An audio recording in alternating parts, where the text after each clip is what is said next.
दोस्तों, स्वागत है आपका अपने परिवार करियर अपडेट बाय इंजीनियर में। मैं हूं रंजन राज। उम्मीद करता हूं आपसे बेहतर होंगे, स्वस्थ होंगे और बेहतरीन तरीके से आप लोग अपनी तैयारी कर रहे होंगे। दोस्तों, जैसा कि आपको पता है, फिटर मशीनिस्ट का चैप्टर वाइज एमसीक्यू हमारा चल रहा है, जिसमें साथ साथ मैं आपको थियरी भी पढ़ाता हूँ, जो बेसिक थियरी है। तो आज हम लोग पढ़ने वाले हैं, चैप्टर नंबर है हमारा 13, जिसका नाम है हीट ट्रीटमेंट। इसके पहले की अगर आपने क्लासेस नहीं देखी हो तो भाई प्लेलिस्ट आप चेक कर लेना। प्लेलिस्ट आपको मिल जाएगा फिटर चैप्टर वाइज एमसीक्यू, इस नाम से आपको प्लेलिस्ट मिल जाएगा। तो वहां से जाके आप जो है प्रीवियस जो क्लासेस है वो आप देख सकते हैं। इसका पीडीएफ भी आपको हमारे एप्लीकेशन पर मिल जाएगा। एप्लीकेशन डाउनलोड करके इस क्लास का पीडीएफ भी आप डाउनलोड कर सकते हैं। ठीक है, चलिए अब बढ़ते हैं। हम लोग सबसे पहले पढ़ते हैं बेसिक थियरी को। बेसिक थियरी का भाई थोड़ा चीजें समझ लेंगे ना हम लोग चैप्टर के बारे में, थोड़ी सी थियरी को समझ लेंगे तभी तो आगे प्रश्नों को करने में अच्छा लगेगा। ठीक है, तो आज जैसे कि हमारा चैप्टर है हीट ट्रीटमेंट, तो सबसे पहले हम लोग क्या समझते हैं? सबसे पहले हम लोग समझते हैं भाई हीट ट्रीटमेंट है क्या, हीट ट्रीटमेंट का पर्पज क्या है। देखो, the property of steel, basically हम लोग हीट ट्रीटमेंट किसका करते हैं? स्टील का करते हैं। The property of steel depends upon its composition and structure, यानी कि उसका कंपोजिशन, स्टील का कंपोजिशन क्या है। कंपोजिशन मतलब अब स्टील में आयरन और कार्बन तो रहेगा ही, और उसमें कौन सा तत्व मिला है। ठीक है, उसकी प्रॉपर्टी स्टील किस पे डिपेंड करेगी? कंपोजिशन पे, उसमें किस किस तत्वों से मिला के स्टील बनाया गया है, और उसके स्ट्रक्चर पर। स्ट्रक्चर मतलब बनावट, उसके अंदर की जो स्ट्रक्चर है, उसके जो फाइबर्स हैं वो किस तरह के बने हुए हैं, इन दो पर डिपेंड करता है। अब देखो क्या है, the process of changing the structure of this changing the property of steel. अब चूंकि प्रॉपर्टी हमारी किस पे डिपेंड कर रही है? स्ट्रक्चर पे। तो अगर हम स्ट्रक्चर को चेंज करें, संरचना को चेंज करें, तो हमारी क्या हो जाएगी? स्टील की प्रॉपर्टी भी बदल जाएगी।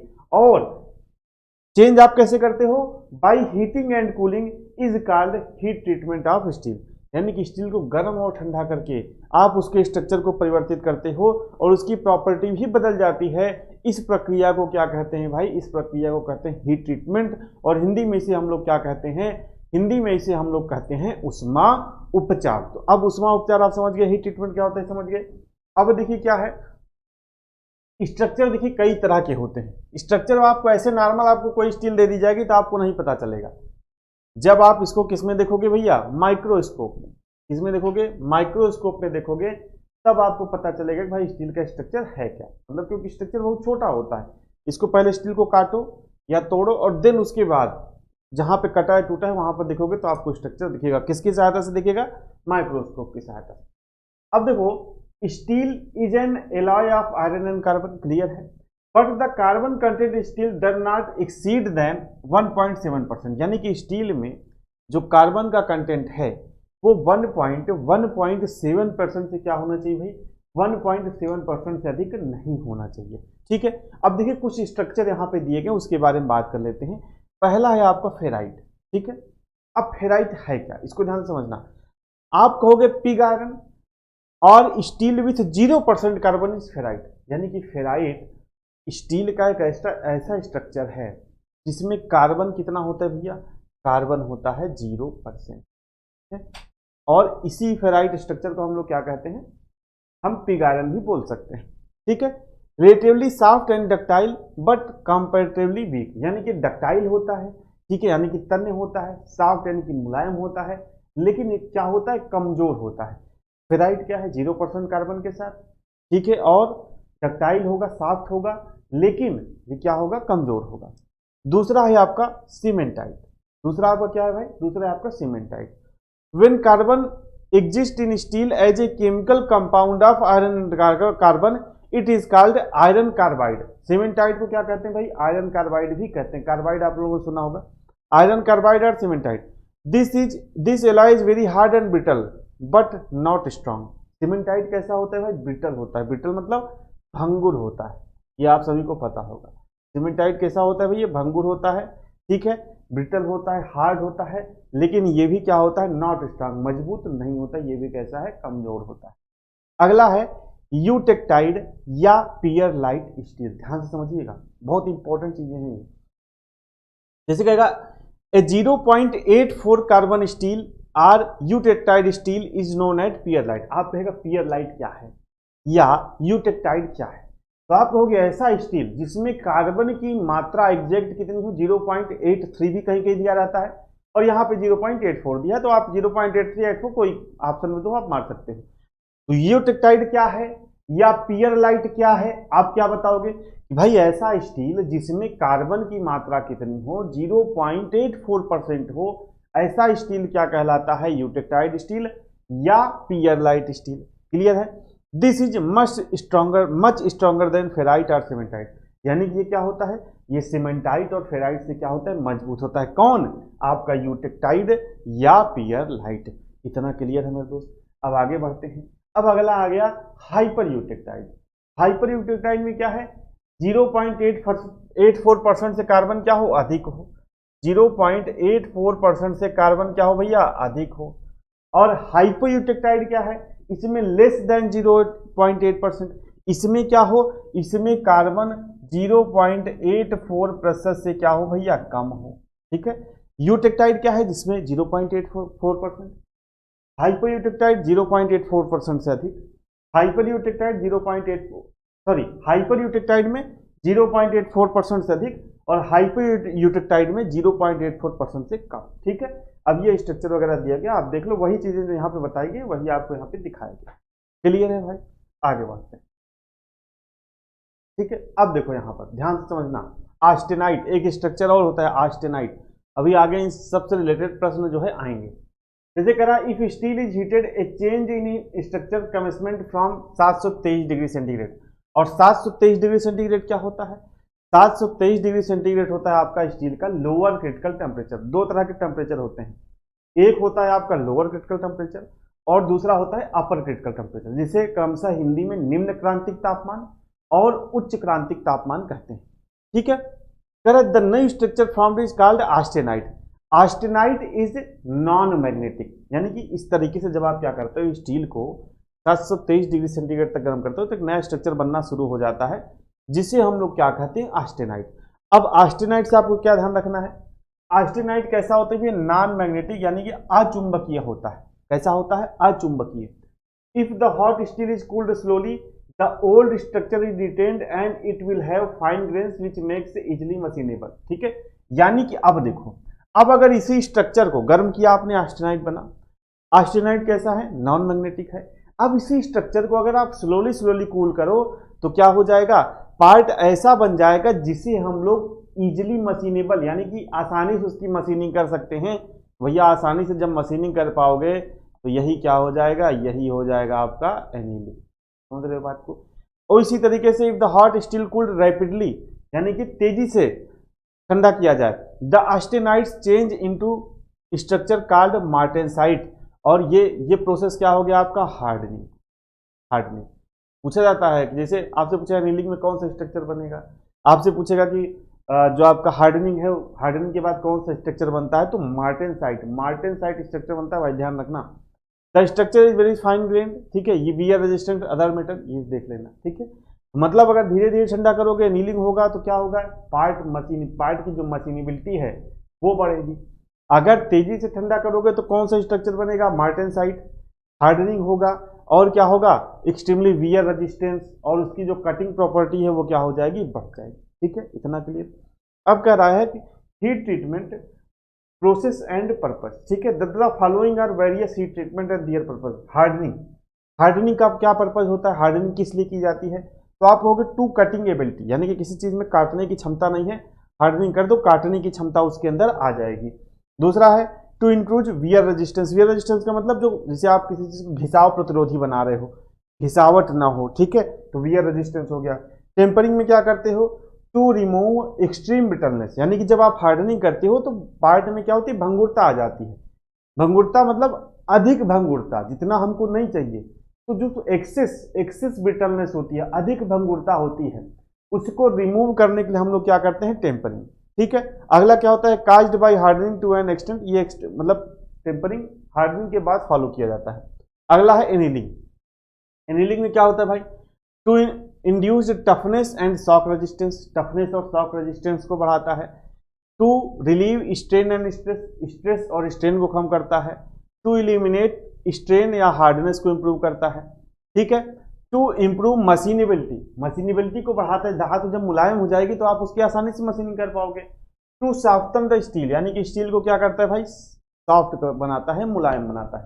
भाई थोड़ा हाई क्वालिटी में करके देखना तो सारी चीजें स्पष्ट दिख जाएंगी।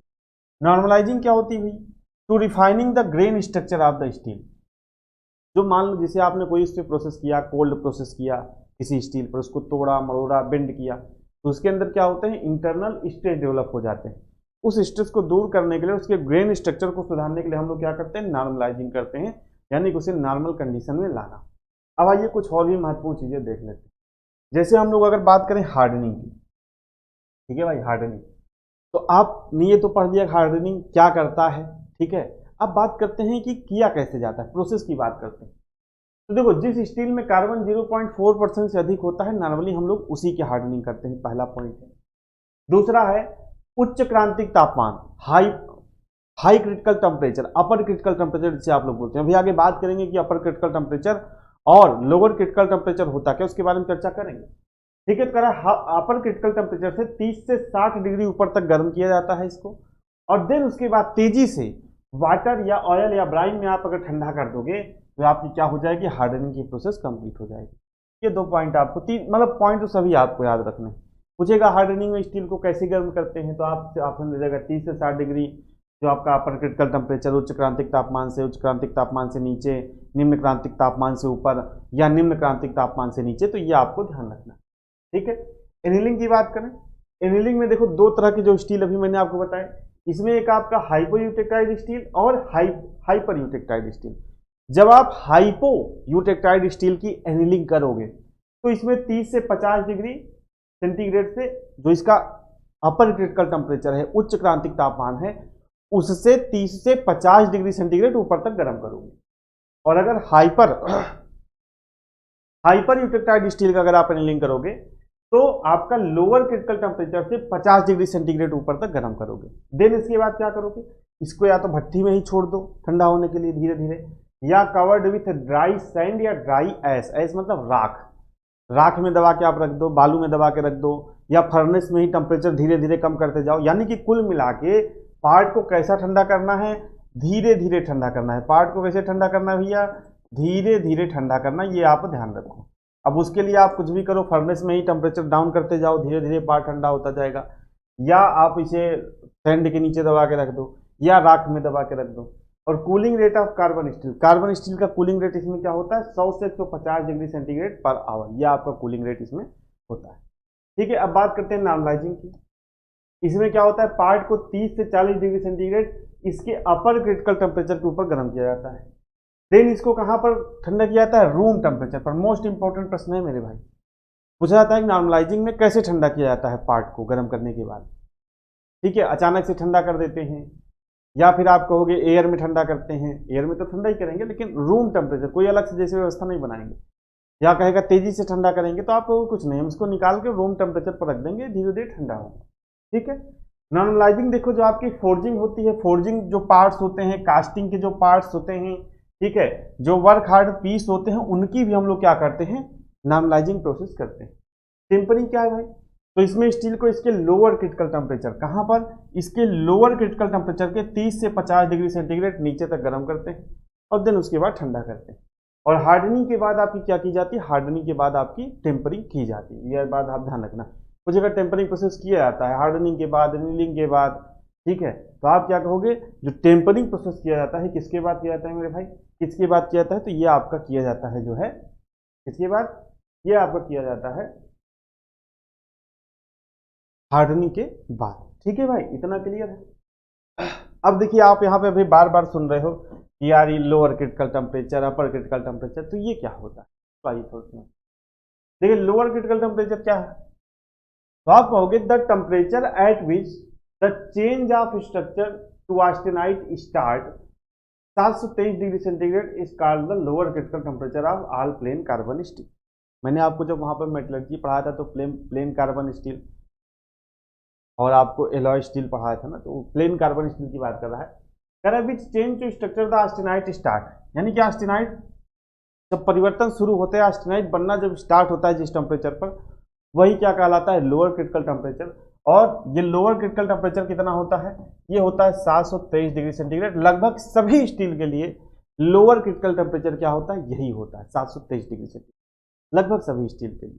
ठीक है, अब अपर क्रिटिकल टेम्परेचर की बात क्या करोगे, कहेगा the temperature at which the structure of steel completely change to austenite. यहां पर परिवर्तन शुरू हुआ जब वो पूरी तरीके से ऑस्टेनाइट में बदल गया, तो उस समय जो टेम्परेचर होता है, अब ये समझ लो ना, ऑस्टेनाइट ये सब क्या है, स्टील के अंदर की संरचना है। जब उसको आप गर्म ठंडा करो तो उसका संरचना में परिवर्तन हो रहा है। जब वो परिवर्तन होना शुरू हो रहा है ऑस्टेनाइट में, तो वो क्या हो रहा है, वो लोअर क्रिटिकल टेम्परेचर है। कह रहा है the structure of steel completely change to austenite, पूरी तरीके से ऑस्टेनाइट में क्या हो गया, परिवर्तित हो गया, तो वो क्या कहलाता है, वो आपका अपर क्रिटिकल टेम्परेचर कहलाता है। The varies depend upon the percentage of carbon in the steel, और ये फिक्स नहीं होता, जैसे कि ये लगभग फिक्स है सभी प्रकार के स्टील के लिए कि लोअर क्रिटिकल टेम्परेचर कितना रहेगा, 723 डिग्री सेंटीग्रेड रहेगा। लेकिन ये जो अपर क्रिटिकल टेम्परेचर होता है ये फिक्स नहीं होता, ये अलग अलग स्टील के लिए अलग अलग होता है। और किस पे डिपेंड करता है, परसेंटेज ऑफ कार्बन। ये किस पे डिपेंड करता है, ये स्टील में किस पे डिपेंड करता है भाई, कार्बन की प्रतिशत मात्रा, कार्बन की प्रतिशत मात्रा पर क्या करता है, प्रतिशत मात्रा पर निर्भर करता है। कौन निर्भर करता है, ये निर्भर करता है भाई अपर क्रिटिकल टेम्परेचर, या जिसे आप हिंदी में क्या बोलते हो, उच्च क्रांतिक तापमान। तो ये लोअर क्रिटिकल टेम्परेचर और अपर क्रिटिकल टेम्परेचर, उम्मीद करता हूं आपको समझ में आ गया होगा। अब देखिए जब आप हीट ट्रीटमेंट करोगे, ठीक है, हीट ट्रीटमेंट आप करोगे तो ऐसा तो है नहीं कि उसमें क्या होंगे, कई स्टेप्स होंगे, कई चरण होंगे। तो वही करा द स्टेज होगी, the stage of heat treatment. पहला तो क्या है, हीटिंग, दूसरा है आपका सोकिंग, और तीसरा है आपका क्वेंचिंग। ठीक है, हीटिंग, सोकिंग, क्वेंचिंग। अब आओ इसको समझते हैं, ये इंपॉर्टेंट है। देखिए प्रश्न आपसे पूछा गया है, ये प्रश्न परीक्षा में पूछा गया, फिर आगे इसी जगह में, इसी क्लास में प्रश्न आएगा, तो आगे वहां पर मैं आपको फिर एक्सप्लेन नहीं करूंगी, इस बात को आप ध्यान रखिएगा। ठीक है भाई, देखो, when the steel on being heated reaches the required temperature, जब स्टील को गर्म किया जाता है, वो हमको जो रिक्वायर्ड टेम्परेचर चाहिए, जैसे मैंने आपको बताया कि भाई अपर क्रिटिकल टेम्परेचर के 30 से 60 डिग्री ऊपर तक गर्म किया जाता है, वो टेम्परेचर हमको पता है, एक टेम्परेचर तक पहुंच गया। ठीक है, it is held the same temperature for a period of time, यानी कि क्या किया जाता है, उसी टेम्परेचर पर कुछ समय के लिए रखा जाता है। अब ऐसे थोड़ी कि उस मान लो 850 डिग्री सेंटीग्रेड तक हमको गर्म करना है उसकी हार्डनिंग के लिए। अब जब 850 डिग्री टेम्परेचर पहुंचा, तो ऐसा थोड़ी कि 850 पहुंचा तो तुरंत लेके उसको फिर उसकी हम क्वेंचिंग कर देंगे और उसके बाद उसको हम हार्डनिंग कर देंगे, नहीं। उस टेम्परेचर पर पहुंचने के बाद कुछ समय के लिए हम उसको उसी टेम्परेचर पर रखेंगे। किसको रखेंगे, स्टील को रखेंगे। ठीक है, तो जब कुछ समय के लिए उसी टेम्परेचर पर रखेंगे, तो वही क्या कहता है, this allow the heating to take place throughout the section uniformly. उससे क्या होगा कि जो सेक्शन रहेगा हमारा, जो भी जॉब वर्क पीस का सेक्शन हो, सब जगह तरीके से गर्म हो जाएगा। और उस किसी टेम्परेचर पर किसी जॉब को थोड़ी समय तक रखने की जो प्रक्रिया है, वही क्या कहलाती है, this process is called soaking.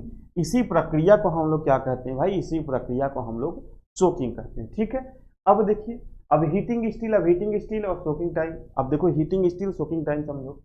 Soaking time कैसे आप निर्धारित करोगे, मैंने कहा कि कुछ देर के लिए आपको रखना है।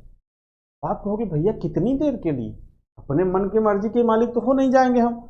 ठीक है, उसका क्या होगा भाई, कुछ ना कुछ सिस्टम होगा कि भाई कितनी देर के लिए आप रखोगे, कितनी देर की आप रखोगे, कुछ ना कुछ उसका टाइम होगा। कैसे निर्धारित करोगे, सबसे पहले देखो हीटिंग स्टील कहते हैं।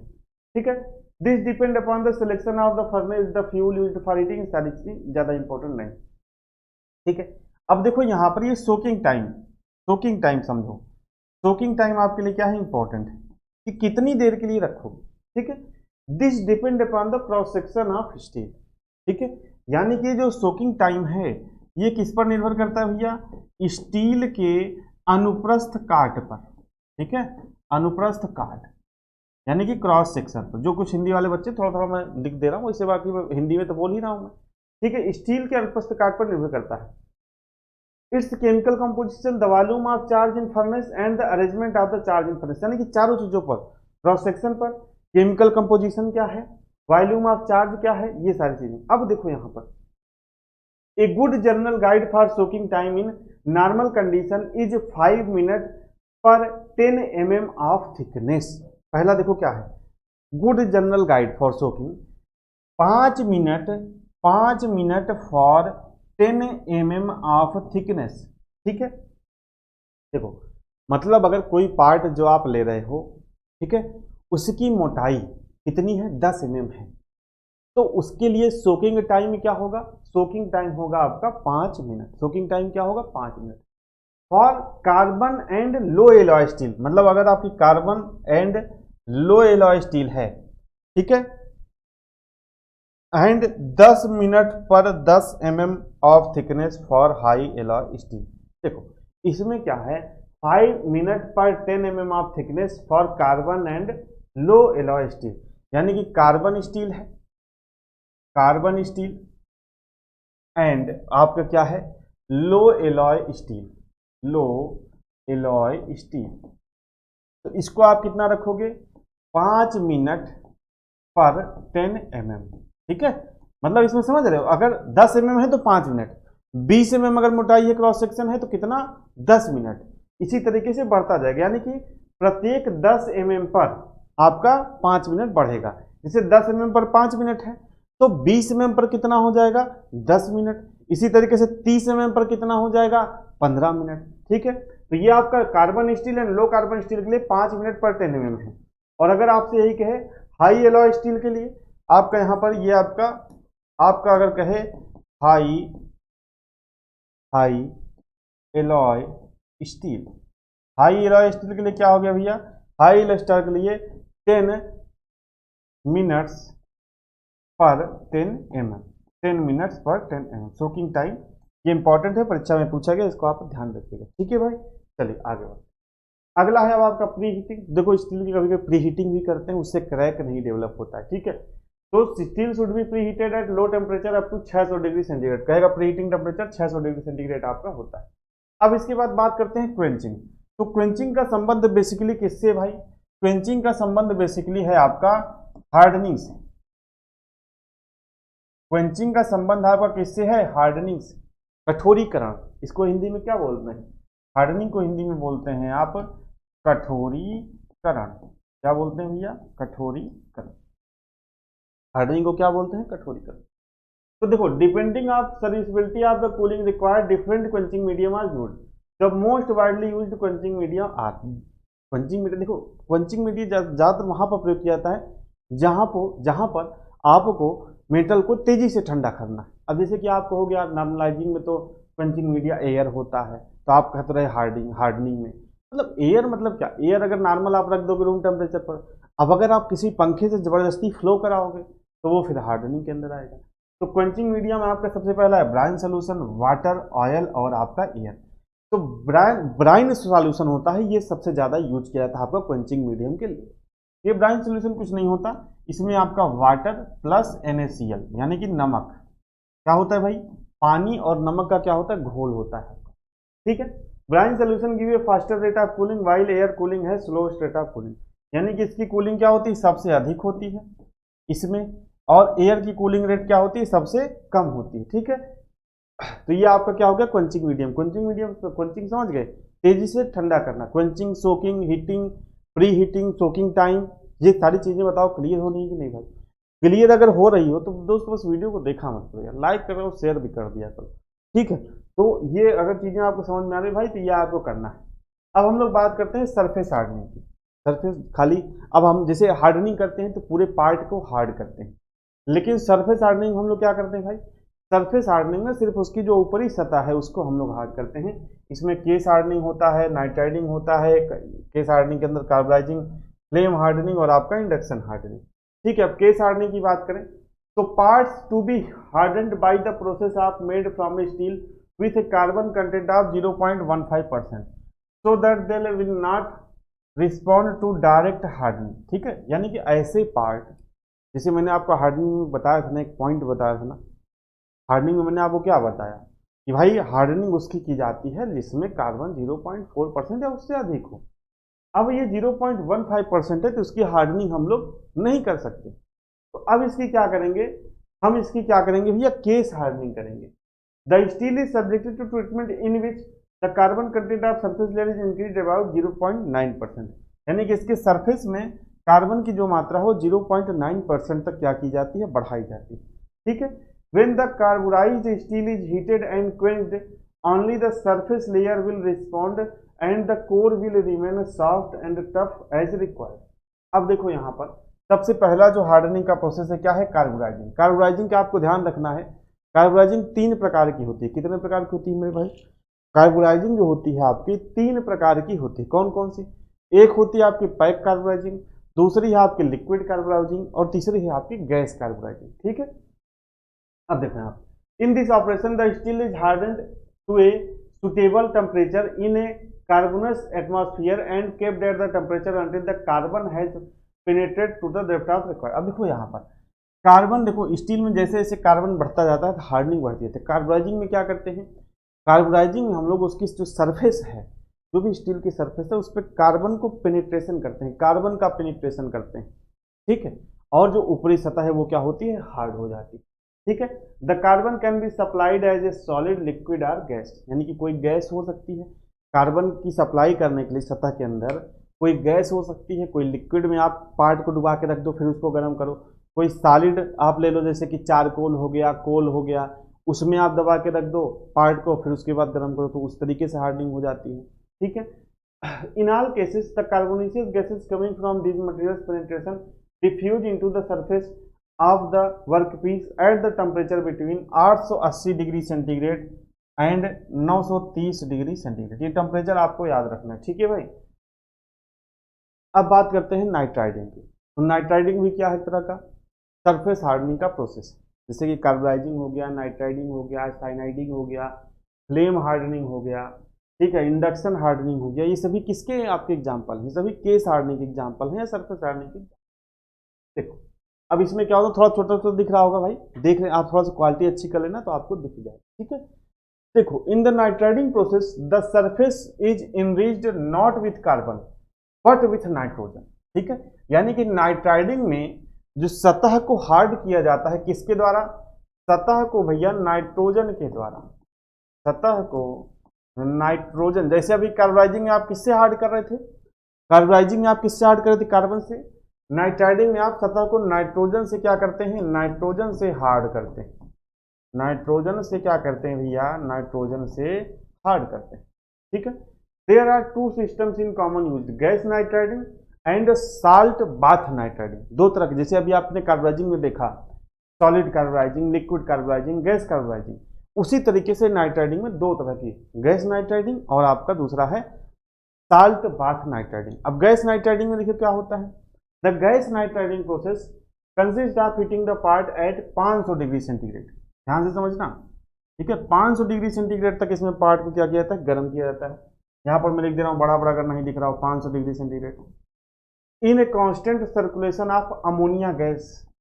किस गैस का प्रयोग किया जाता है भैया, अमोनिया गैस का प्रयोग किया जाता है अप टू 100 आवर्स। अब देखो यहाँ पर अभी आगे आप एडवांटेज डिसएडवांटेज देखोगे तो यही होगा, इसमें समय बहुत लगता है। 100 आवर्स तो 100 घंटे आप अमोनिया का प्रवाह करोगे, कैसे दिक्कत है ना। तो इसमें क्या है, अगर गैस नाइट्राइडिंग की बात करोगे तो टेम्परेचर 500 डिग्री सेंटीग्रेड, थोड़ा सा इधर उधर भी हो सकता है, कोई दिक्कत नहीं है। 500 डिग्री सेंटीग्रेड 100 आवर्स, और कौन सी गैस, अमोनिया यानी कि NH2। ठीक है। ये भैया आप पढ़ लेना। अब बात करते हैं nitriding in salt bath. Salt bath का प्रोसेस आप देखो, the completely stress relieved workpiece are preheated about 400 degree centigrade की प्रीहीटिंग की जाती है। उसके बाद put in the salt bath about 520 से 570 डिग्री सेंटीग्रेड, यानी कि साल्ट बाथ में 520 डिग्री सेंटीग्रेड से 570 degree centigrade a layer of 0.01 to 0.2 mm thickness form. इसमें क्या होती है, जो लेयर फॉर्म होती है, सतह जो बनती है हार्ड सतह, वो 0.1 mm से लेकर 0.01 mm से लेकर 0.02 mm तक होती है। ठीक है। अब इसके एडवांटेज क्या है, जो आपका नाइट्राइडिंग है इसके एडवांटेज क्या है, तो आप कहोगे the part can be final machining before nitriding because no quenching is done after nitriding and therefore they will not suffer the quenching distortion. यानी कि कुल मिला के एडवांटेज ये है, कोई आपका फिनिशिंग पार्ट है, आप फिनिश करने के बाद आप नाइट राइडिंग का प्रोसेस कर सकते हो, ठीक है, क्योंकि इसमें क्वेंचिंग की जरूरत नहीं पड़ती। अब ऐसा नहीं कि आप इसको कर दोगे तब फिनिश करोगे, तो भैया आप फिनिश पार्ट लाओ, इसकी सरफेस फिनिशिंग भी अच्छी रहेगी, कोई दिक्कत नहीं, आप एकदम फिनिश्ड पार्ट की हार्डनिंग करो और देन उसके बाद उसको मशीन में लगा दो, सिंपल है। In this process the part are not heated above the critical temperature and hence warping और डिस्टॉर्शन डज नॉट ऑकर। यानी कि इसमें क्या होता है कि इसमें जो स्टील को अपर क्रिटिकल टेम्परेचर के ऊपर, अपर क्रिटिकल टेम्परेचर के ऊपर नहीं गर्म किया जाता है, जिसके कारण इसमें रैपिंग और डिस्टॉर्शन, मतलब टेढ़ा मेढ़ा जॉब टेढ़ा मेढ़ा नहीं होगा, किसी भी तरह का उसमें रैपिंग नहीं होगी, ये इसमें नहीं होता है। क्योंकि अब देखो lower critical temperature 723 degree centigrade होता है स्टील का, अब इसमें क्या है 520 570, इसमें 500, तो लोअर क्रिटिकल मतलब क्रिटिकल टेम्परेचर के ऊपर जा ही नहीं रहे, तो इसमें डिस्टॉर्शन यानी कि विकृति, जॉब में टेढ़ा मेढ़ापन नहीं आता है इसमें, किसमें, नाइट राइडिंग में। अगला है the hardened and wear resistance add exceptional there is a slight improvement of corrosion resistance as well. यानी कि इसमें क्या होता है, संक्षारण प्रतिरोध, यानी कि जो जंग लगता है उसके खिलाफ भी इससे क्या होता है, रेजिस्टेंस आ जाता है, संक्षारण प्रतिरोध क्या होता है, उत्पन्न हो जाता है, क्या होता है, संक्षारण प्रतिरोध भी उत्पन्न हो जाता है। अगला है since the alloy steel used are inherently strong when properly heat treated remarkable combination of strength and wear resistance are operate. यानी कि सामर्थ्य बढ़ जाती है, इतना समझो बस, ठीक है। अब बात करते हैं फ्लेम हार्डनिंग की। तो फ्लेम हार्डनिंग में क्या है भाई, देखो इस तरीके से होता है, यहाँ पर आपका बर्नर है, बर्नर में फ्लेम चलती रहेगी एक साइड ऐसे, और पीछे से आप पानी क्या है, क्वेंचिंग मीडियम है, पीछे से आप पानी डालते रहोगे, तो इसमें क्या होगा, इसमें आपका जो है ये इस तरीके से हो जाएगा। भाई गर्म कर रहे हो देन उसके बाद ठंडा कर रहे हो, सरफेस सिर्फ सरफेस को गर्म ठंडा कर रहे हो तो सरफेस हार्डनिंग इसमें हो जाएगा। ये आपका क्या है भाई, ये आपका फ्लेम हार्डनिंग, ठीक है। देखो steel used for surface hardening will have a carbon content of 0.35% to 0.75%। यानी कि जिस स्टील की आप कर रहे हो सरफेस हार्डनिंग, उसमें क्या होना चाहिए, कार्बन कंटेंट कितना होना चाहिए, 0.35% से 0.7% आपका होना चाहिए, ठीक है। अब देखो क्या है एडवांटेज इसका, क्या है, the hardening device are brought to the work piece, it is advantageous for large work piece, बड़े वर्क पीस के लिए जरूर अच्छा है। शॉर्ट हार्डनिंग टाइम, मतलब बहुत कम समय लगता है इसमें। ग्रेट डेप्थ ऑफ हार्डनिंग, अच्छी डेप्थ मिलती है हार्डनिंग की। स्मॉल डिस्टॉर्शन, विकृति क्या होती है, जो जॉब का टेढ़ा मेढ़ा होना, डिस्टॉर्शन होता है बहुत कम होता है। और लो फ्यूल कंजप्शन, फ्यूल कंजप्शन क्या होता है, बहुत कम होता है, ठीक है। अब डिसएडवांटेज क्या है, not suitable for small jobs, ये इंपॉर्टेंट है, पूछा गया है परीक्षा में। मतलब छोटी जॉब की आप सरफेस हार्डनिंग कहीं नहीं पकड़ पाओगे, क्योंकि फ्लेम डालोगे पूरी जॉब ही हार्ड हो जाएगी, ठीक है। Not suitable for small work piece because of the danger of hardening through, ठीक है, पूरी हार्ड हो जाएगी, सरफेस में पूरी हार्ड हो जाएगी इसमें, अगर आप स्मॉल जॉब की हार्डनिंग इस प्रोसेस से करोगे, ठीक है। The work piece must be stress relieved before hardening, इसमें स्ट्रेस नहीं होना चाहिए, वर्क पीस में आपके स्ट्रेस नहीं होना चाहिए, उसको आप पहले ही निकाल लो इस प्रकार की हार्डनिंग को करने से पहले, ठीक है। इतना क्लियर है भाई, ये आपका क्या था, ये आपका फ्लेम हार्डनिंग। देन इसके बाद क्या है, ये आपका इंडक्शन हार्डनिंग। इंडक्शन हार्डनिंग में देखो कुछ नहीं होता भाई, एक कॉइल होती है जिसमें आपका करंट का फ्लो होता रहता है, जब आप इसके अंदर वर्कपीस को डालते हो, ठीक है, करंट का फ्लो, या मान चलो हीटिंग कॉइल है, इसमें ऐसे ऑटोमेटिक होता है नॉर्मली, इसमें आप वर्कपीस को डालोगे गर्म होगा और नीचे जाएगा, नीचे आपका पानी इसमें स्प्रे ऐसे इधर उधर ठीक है, यहाँ पे जैसे नीचे इधर से भी स्प्रे मारता रहेगा, इधर से स्प्रे मारता रहेगा, तो ऊपर से गर्म होकर आएगा पार्ट और नीचे से जाएगा, पानी इसको ठंडा करेगा और इसकी हार्डनिंग हो जाएगी। यही क्या हो गया भैया, यही आपका हो गया इंडक्शन हार्डनिंग, यही आपका क्या हो गया मेरे दोस्त, इंडक्शन हार्डनिंग। चलिए अब आपकी बारी है, प्रश्नों का जवाब देने की जो बारी है दोस्त ये आपकी है, ठीक है। बहुत अच्छे अच्छे प्रश्न हैं, जितना मैंने आपको बताया उससे आपके माइंड में जो चीज़ें क्लियर आएंगी, तो आप मैक्सिमम प्रश्नों का जवाब, अगर आपने पहले नहीं भी पढ़ा है तो आप मैक्सिमम प्रश्नों का जवाब यहाँ पर दे पाएंगे, ठीक है भाई। चलिए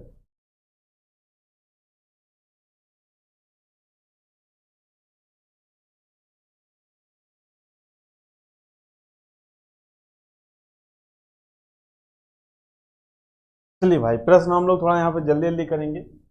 कहा है कि which type of cutting tool is tempered by heating up to 230 degree centigrade, यानी कि किस प्रकार का कटिंग टूल है जिसको आप टेम्परिंग करते हो 230 डिग्री, मात्र 230 डिग्री सेंटीग्रेड तक गर्म करके आप इसकी टेम्परिंग करते हो।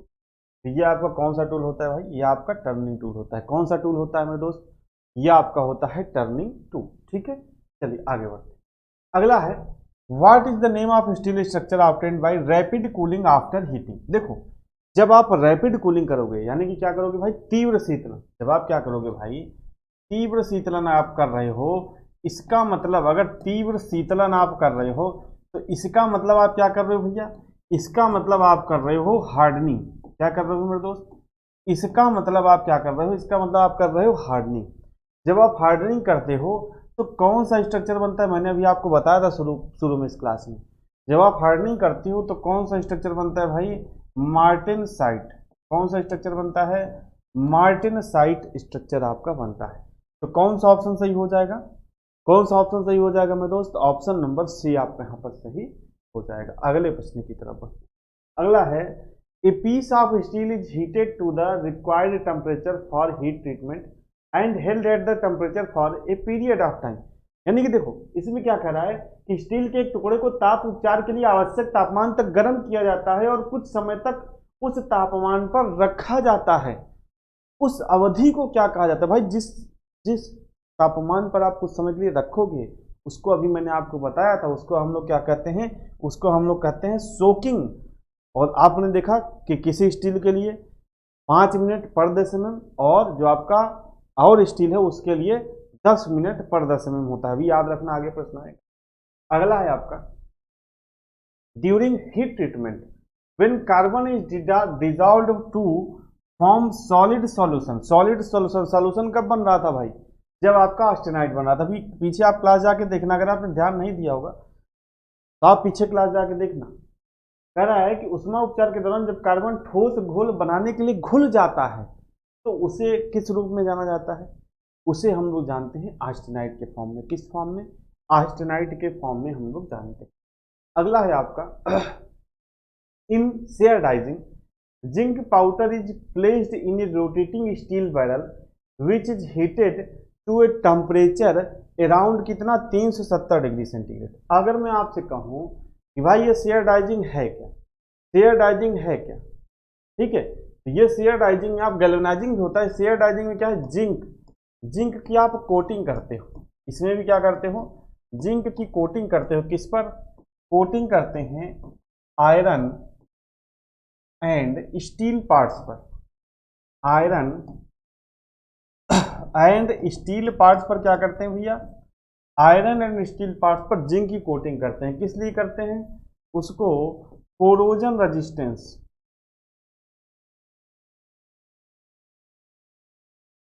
कोरोजन रेजिस्टेंस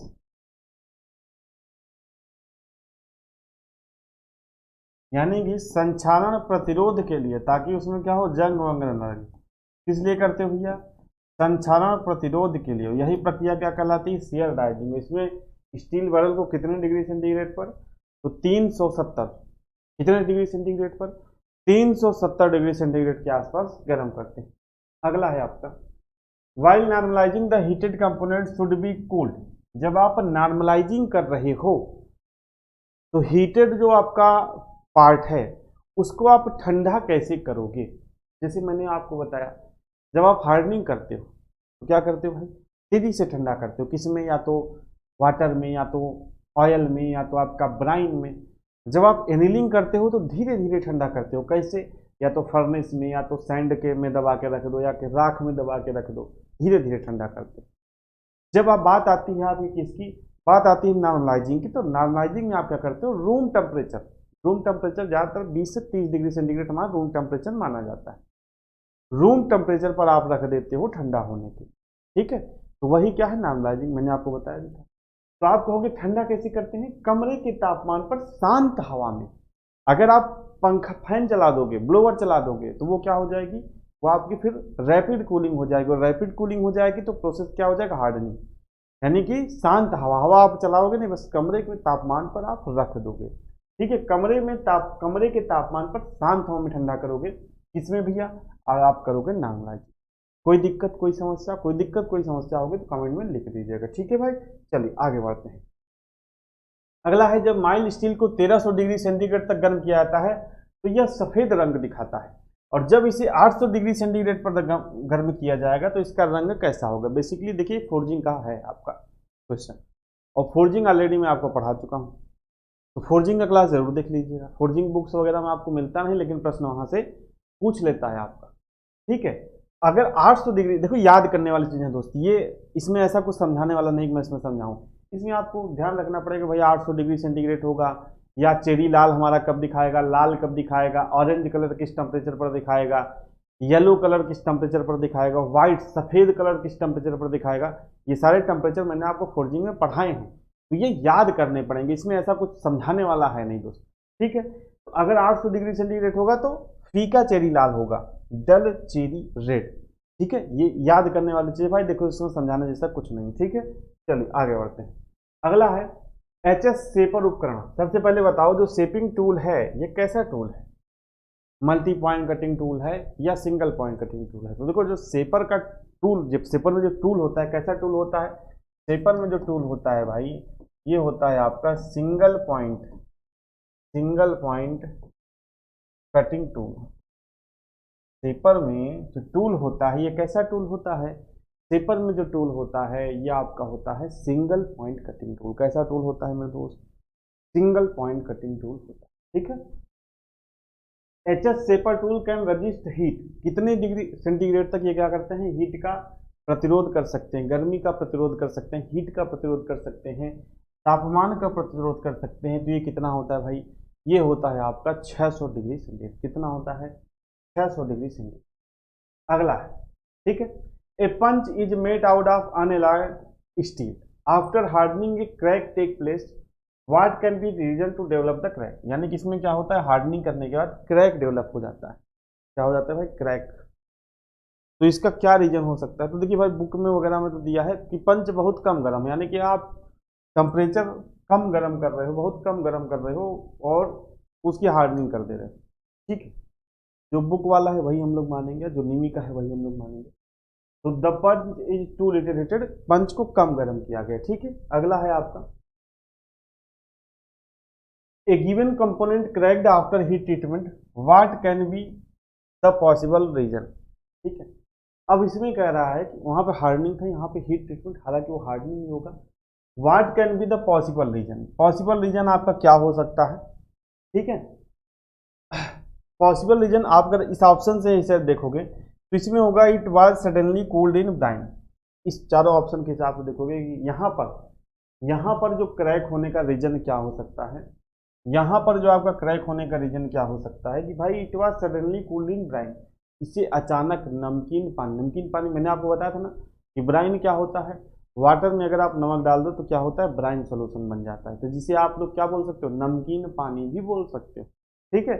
तो जब क्रैक यहाँ पर इन चारों ऑप्शन के हिसाब से क्रैक आने का क्या कारण है भाई, it was suddenly cooled in brine, इसे अचानक ब्राइन में ठंडा किया गया, ठीक है। तो ये क्या हो गया, क्रैक हो गया। अगला देखिए क्या है,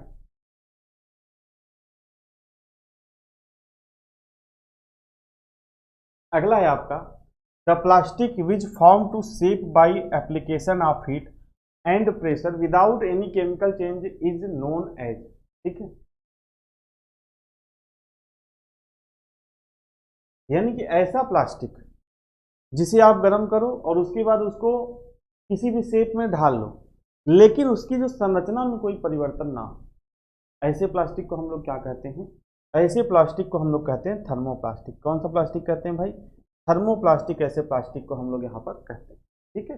अभी देखिए इसका थर्मोसेटिंग प्लास्टिक का, थर्मोप्लास्टिक का एग्जाम्पल आपको ध्यान रखना है, और थर्मोसेटिंग प्लास्टिक का भी एग्जाम्पल आपको ध्यान रखना है। थर्मोसेटिंग प्लास्टिक का एग्जाम्पल अभी इसरो की परीक्षा, जो इसरो यूआरसी की परीक्षा हुई, पूछा गया था। तो मैं आपको रिकॉल करा रहा हूँ भाई कि आप ये चीज़ें प्लास्टिक के बारे में, अगर आप टेक्निकल एग्जाम की तैयारी कर रहे हो, जैसे कि रेलवे वगैरह की आप तैयारी कर रहे हो, तो रेलवे वगैरह में भी, एएलपी वगैरह टेक्नीशियन वगैरह में भी साइंस के पोर्शन में इससे एक प्रश्न पूछ लेता है। तो प्लास्टिक से आप थोड़ा सा चीज़ें ध्यान रखना, जैसे कि प्लास्टिक में आपका थर्मोप्लास्टिक हो गया, ठीक है। थर्मोप्लास्टिक क्या होता है, जिसको बार बार गर्म करके आप शेप दे सकते हो। दूसरा इसमें हो गया थर्मोसेटिंग, दूसरा इसमें आपका हो गया थर्मोसेटिंग प्लास्टिक, थर्मोसेटिंग प्लास्टिक, ये क्या होता है, ये एक बार जब आप इसको किसी शेप में ढाल ढाल दोगे फिर गर्म करोगे तो मुलायम नहीं होगा ये। मतलब इसको फिर एक ही बार आप गर्म करके इसका पार्ट बना सकते हो, सेट हो जाता है, थर्मोसेट सेट हो जाता है, गर्मी पाने के बाद सेट हो जाता है, फिर बार बार गर्म करके आप दूसरा शेप नहीं दे सकते। थर्मोप्लास्टिक में क्या होता है, थर्मोप्लास्टिक में होता है कि बार बार इसको आप गर्म करके अलग अलग शेप दे सकते हो। ठीक है, मतलब जैसे मान लो कोई चीज़ इससे बना है वो खराब हो गया, पिघला के उसको दूसरे शेप में आप ढाल सकते हो, थर्मोप्लास्टिक। और थर्मोप्लास्टिक थर्मोसेटिंग प्लास्टिक ऐसा नहीं होता। तो ये आपका कौन सा होता है, ये आपका थर्मोप्लास्टिक। अगला देखिए आपका क्या है, gear lapping is an operation of. Gear lapping क्या है, एक ऑपरेशन है, किसके बाद किया जाता है, बाद किया जाता है या पहले किया जाता है, आप बताओ। हीट ट्रीटमेंट के गियर लैपिंग कब किया जाता है, लैपिंग ऑपरेशन। लैपिंग अब देखो सिंपल समझो, लैपिंग मतलब क्या है, एक फिनिशिंग, लैपिंग हॉर्निंग क्या है, एक फिनिशिंग का ऑपरेशन। तो भाई जब सारा प्रोसेस आप कर लोगे तो उसके बाद ही तो लास्ट में फिनिशिंग करोगे। ठीक है, तो इसमें क्या है कि आप क्या हो जाएगा, हीट ट्रीटमेंट के बाद।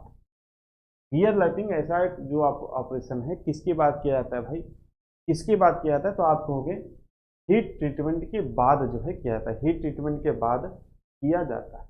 अगले प्रश्न की तरफ बढ़ते हैं। अगला है what is the purpose of brine solution. मतलब क्या पर्पज है, brine solution water oil and air used in heat treatment process. अच्छा ये बताओ, ब्राइन सॉल्यूशन वाटर ऑयल या एयर का प्रयोग आप क्यों करते हो, तो क्वेंचिंग के लिए, समन, जिसे आप लोग को क्वेंचिंग, क्वेंचिंग को बुझाना भी बोलते हैं। बुझाना मतलब भाई कोई चीज जल रही है उसको आप बुझा दो, कैसे बुझाओगे, गर्म चीज है, लोहे की रॉड है, उसकी हार्डनिंग करनी है, उसको अचानक कूलिंग करनी है, तेजी से ठंडा करना है, तेजी से ठंडा करना है तो आप उसको पानी रखे हो, ब्राइन सोल्यूशन रखे हो या ऑयल रखे हो, उसमें जाके उस रॉड को डुबो दो।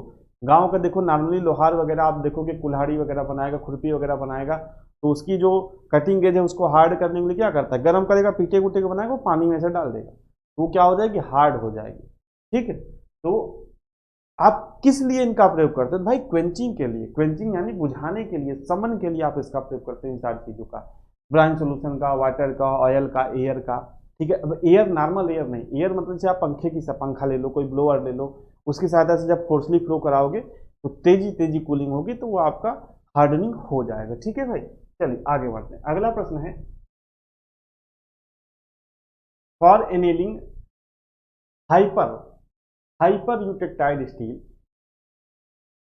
According to the carbon content it should be heated to, it should be heated, इसको कहाँ तक गर्म किया था भाई बताओ। मैंने अभी आपको बताया था हाइपर यूटेक्टाइड और हाइपर यूटेक्टाइड। आइए मैं एक बार आपको दिखा भी देता हूँ। हाइपर यूटेक्टाइड यहाँ पे पूछा है, तो आइए हम लोग चलते हैं हाइपर यूटेक्टाइड की तरफ। मैंने आपको अभी यहाँ पे बताया था, देखो भाई ये हाइपर यूटेक्टाइड क्या है, 50 degree centigrade above the lower critical temperature, यानी कि निम्न क्रांतिक तापमान।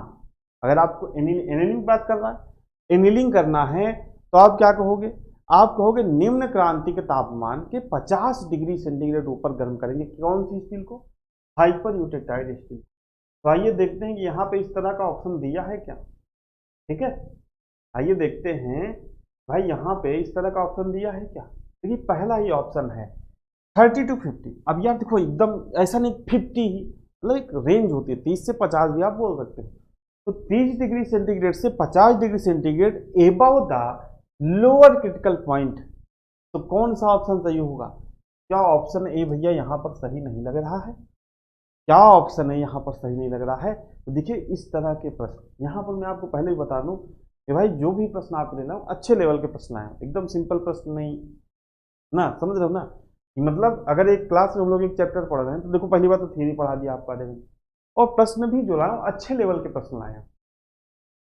यानी कि ऐसे प्रश्न जो आपको अच्छी परीक्षाओं में देखने को मिलते हैं, और अगर आप इसको कवर कर लोगे, अगर आप इन प्रश्नों को कर पा रहे हो, तो आप इससे सिंपल प्रश्न अगर पूछे जाएंगे तो आप उसको कर ही ले जाओ, उसकी दिक्कत नहीं। ठीक है भाई, चलिए अगले प्रश्न की तरफ बढ़ते हैं। अगला है what is the disadvantage of flame hardening, disadvantage of flame hardening in the heat treatment process.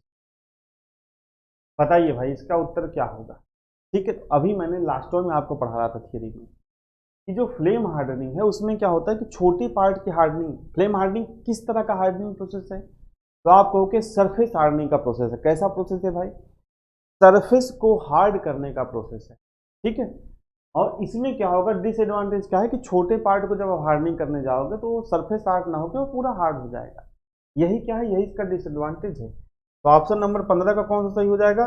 15 का डी आपके यहाँ पर सही हो जाएगा। चलिए अगले प्रश्न की तरफ बढ़ते हैं। अगला है which of the following does not fall under the stage of heat treatment. अच्छा ये बताओ, देखो मैंने आपको 3 चरण बताए थे। क्या बताए थे? हीट ट्रीटमेंट के स्टेज बताए थे ना। हीट ट्रीटमेंट, हीट ट्रीटमेंट के जो स्टेज मैंने आपको बताए थे, तो बताओ उस समय क्या था। एक तो भैया आपका था हीटिंग, एक क्या था हीटिंग, दूसरा जब आप हीटिंग कर लोगे तो उसको कुछ समय के लिए रखोगे, वो क्या हो गया, वो हो गया सोकिंग। और तीसरा आपका क्या हो गया, उसको ठंडा करोगे, ये हो गया आपका क्वेंचिंग। ठीक है। अब बताओ इसमें क्लीनिंग से क्या मतलब। तो पूछ रहा है कौन सा स्टेज नहीं है, not fall under the stage of heat treatment. तो भाई यही 3 होते हैं, हीटिंग होता है, सोकिंग होता है, और आपका क्या होता है, और आपका क्वेंचिंग होता है। लेकिन बताओ क्या आपका इसमें क्लीनिंग होगा, तो आप कहोगे नहीं। चलिए अगले प्रश्न की तरफ बढ़ते हैं। दीजिए भैया इस प्रश्न का उत्तर दीजिए आप लोग। बताइए भाई इस प्रश्न का उत्तर बताइए।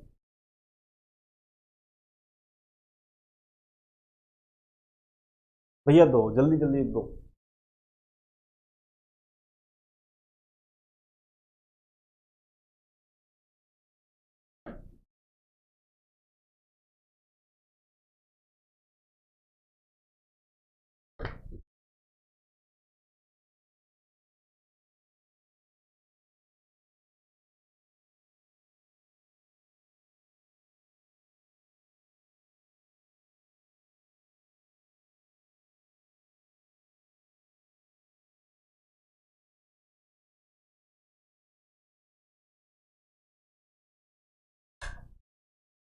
देख कह रहा है कि स्टील को ऊपरी क्रांतिक तापमान से लगभग 40 डिग्री सेंटीग्रेड ऊपर तक गर्म करना, और इससे स्थिर हवा में कमरे के जहां कमरे के तापमान आ गया, जहां रूम टेम्परेचर आ गया भाई, वहां पर क्या हो जाएगा आपका, वहां पर हो जाएगा आपका नॉर्मलाइजिंग।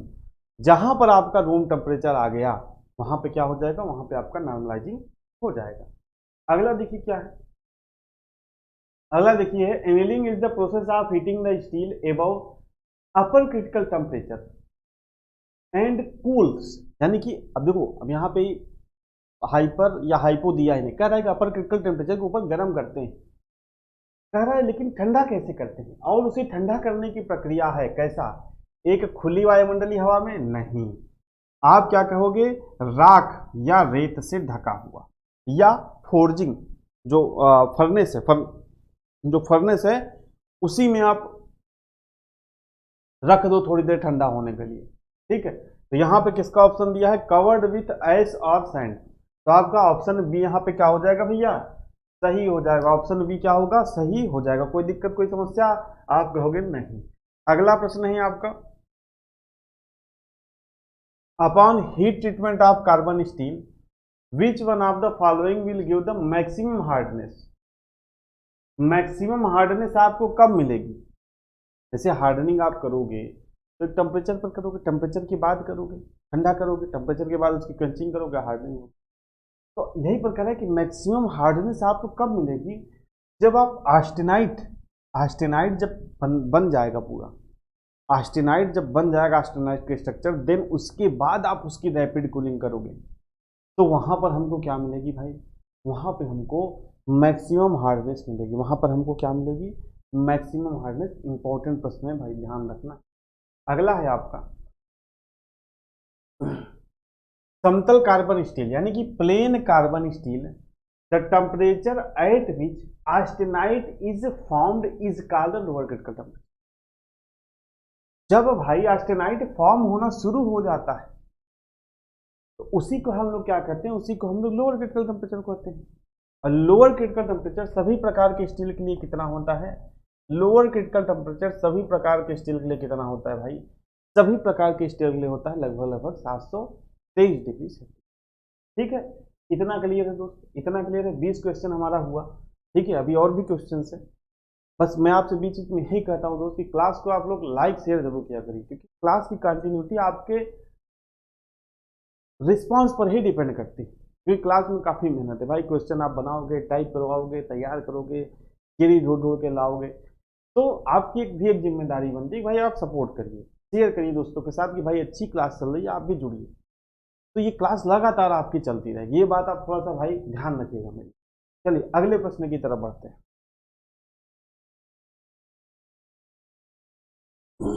देखिए भाई, तो प्रश्न है आपका, the process of softening and making machinable a hard and rough metallic job. Simple सा है, अगर कहीं कह रहा है कि किसी स्टील को हम सॉफ्ट कर रहे हैं, या मशीनन योग्यता उसकी बढ़ा रहे हैं, या उसकी मशीनेबिलिटी बढ़ा रहे हैं। सॉफ्ट और मशीनेबिलिटी को अगर आप बढ़ा रहे हो, यानी कि सॉफ्टनेस और मशीनेबिलिटी को आप बढ़ा रहे हो, तो वो कौन सा हीट ट्रीटमेंट प्रोसेस हो जाएगा? कौन सा हीट ट्रीटमेंट? तो भैया ये एनीलिंग हो जाएगा। कौन सा हो जाएगा मेरे दोस्त?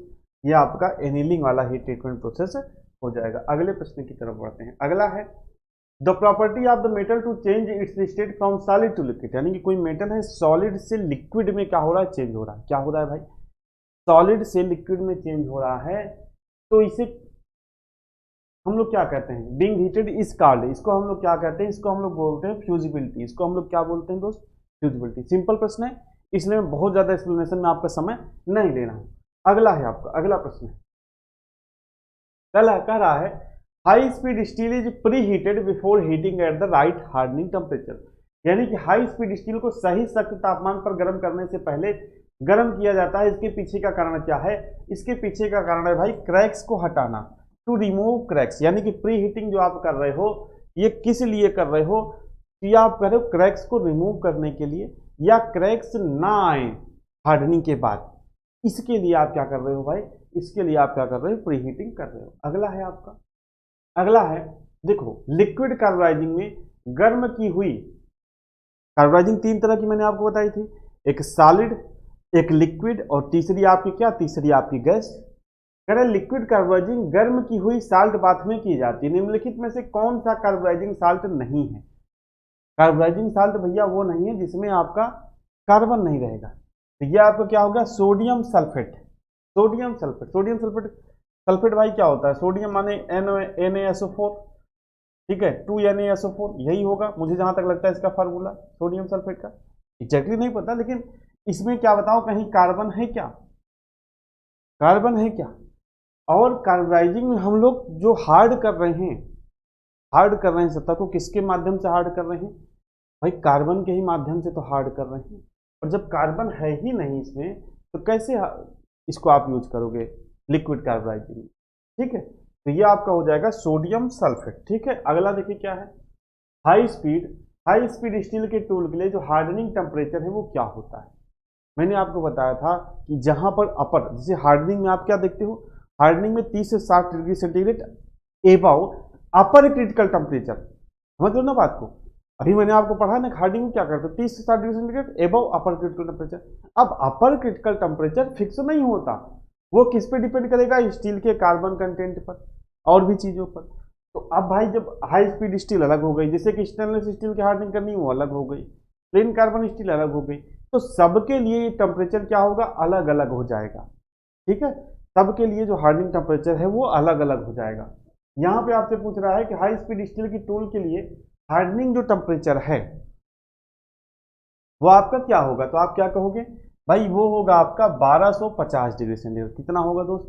1250 डिग्री सेंटीग्रेड हो जाएगा। अगले प्रश्न की तरफ बढ़ते हैं।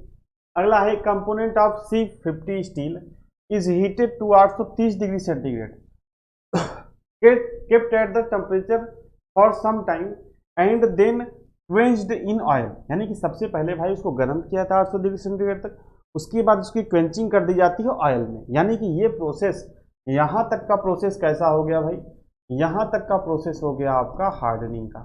ठीक है, अब कह रहा है कि then it is heated again at 600 degree centigrade and then fried in oil, name the method of heat treatment. यानी कि देन इसके बाद इसको क्या किया जाता है? फिर इसको 600 डिग्री सेंटीग्रेड तक गर्म किया जाता है, और तेल में इसको क्या कर दिया था भाई, क्विंच, यानी कि क्विंचिंग, फिर तेल में क्विंचिंग कर दी जाती है। तो हीट ट्रीटमेंट इस चीज का नाम बताइए। तो भाई ये हीट ट्रीटमेंट, देखो सबसे पहले तो आप हार्डनिंग कर रहे हो, और यहाँ ये वाला प्रोसेस आप क्या कर रहे हो भाई, ये वाला प्रोसेस आप टेम्परिंग कर रहे हो। क्यों? क्योंकि हार्डनिंग के बाद हम लोग टेम्परिंग करते हैं। क्यों करते हैं?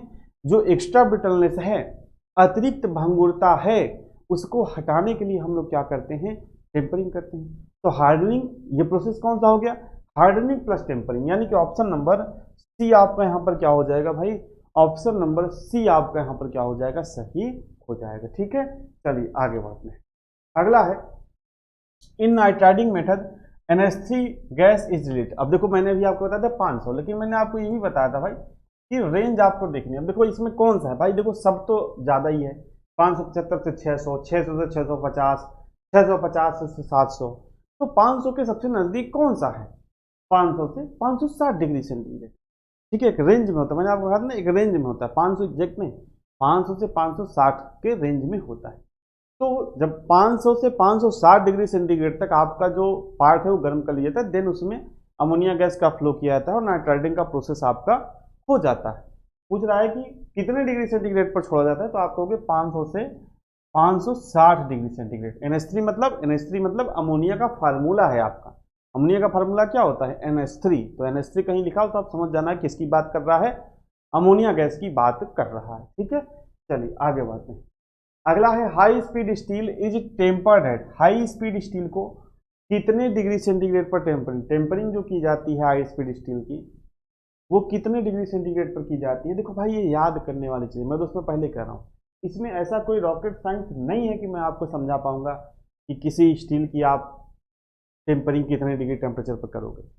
इसमें आपको याद ही करने पड़ेंगी चीज़ें, इसमें कुछ जो टेम्परेचर हैं ये आपको याद रखने पड़ेंगे भाई। इसका कोई ऐसा मतलब समझाने वाला तरीका नहीं मैं आपको समझा पाऊँ, ये आपको याद ही रखने पड़ेंगे। तो 550 से 600 डिग्री सेंटीग्रेड जो हाई स्पीड स्टील की टेम्परिंग की जाती है, ये कितने डिग्री सेंटीग्रेड पर की जाती है भाई, ये 550 से 600 डिग्री सेंटीग्रेड पर की जाती है। अगला है आपका, देखो ये सोकिंग टाइम वाला प्रश्न है जो अभी मैंने आपको शुरू में क्लास में बताया था, पूछे गए प्रश्न है।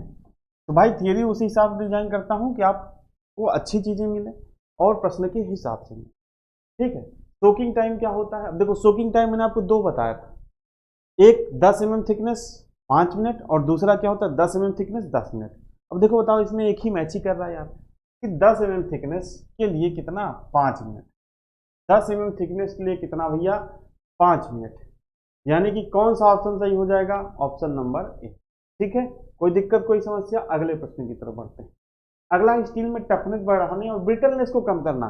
जहां पर ब्रिटलनेस कम करना, टफनेस बढ़ाना, आप बताइए टफनेस प्रॉपर्टी है मैंने आपको पढ़ाई हुई है मेटलर्जी वाले सेक्शन में कि जो आपका टफनेस होता है क्या होता है, बताइए टफनेस क्या होता है, कमेंट में छापिए यार अगर आप पिछली क्लास कर रहे हैं। तो नहीं कर रहे हैं दोस्त, बहुत आपका नुकसान होने वाला है। अभी आपका MPPGCL का एग्जाम होने वाला है, MPPGCL, उसमें आपको इस क्लास से बहुत बेनिफिट मिलने वाला है। सिलेबस आप देखेंगे लगभग पूरा फिटर का ही सिलेबस है, पूरा फिटर का ही syllabus MPPGCL plant assistant mechanical का है। तो ये आपका इसमें बहुत लाभ देने वाला है 1 जून को जो आपका एग्जाम है।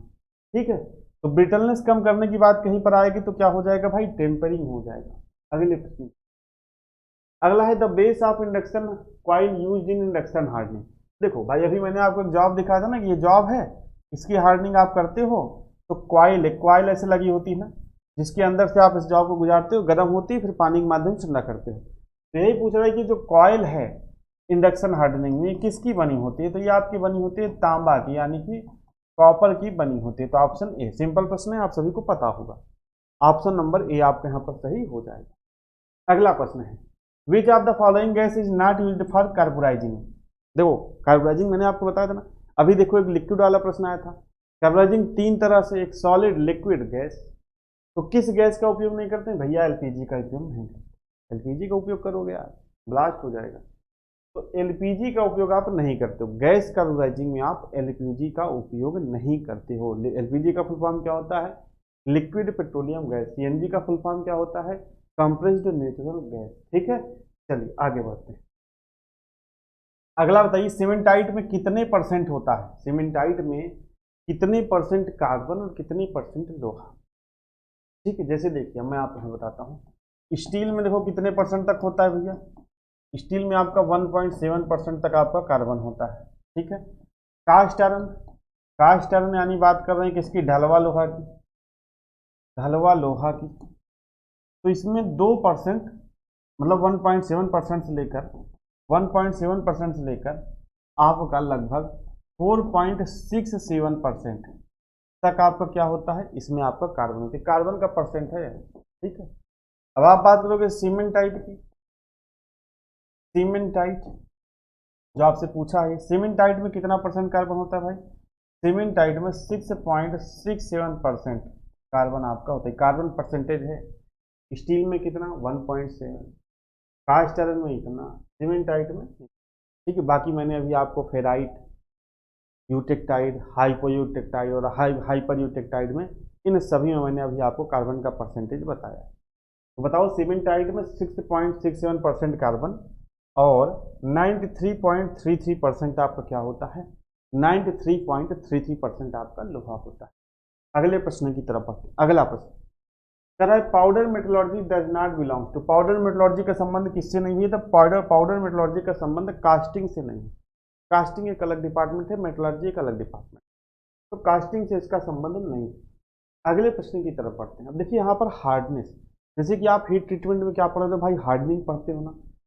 अब हार्डनिंग आपने मान लो किसी पार्ट की, अब वो कितना हार्ड हुआ, कितना हार्ड हुआ, कितना नहीं हुआ, कितनी हार्डनेस उसकी है, तो उसको निकालने के लिए तरह तरह के हम लोग क्या देखते हैं, टेस्टिंग मशीन्स आती है, जैसे कि रॉकवेल हो गया, विकर्स हो गया, ब्रिनल हार्डनेस हो गया, जैसे रॉकवेल हार्डनेस नंबर।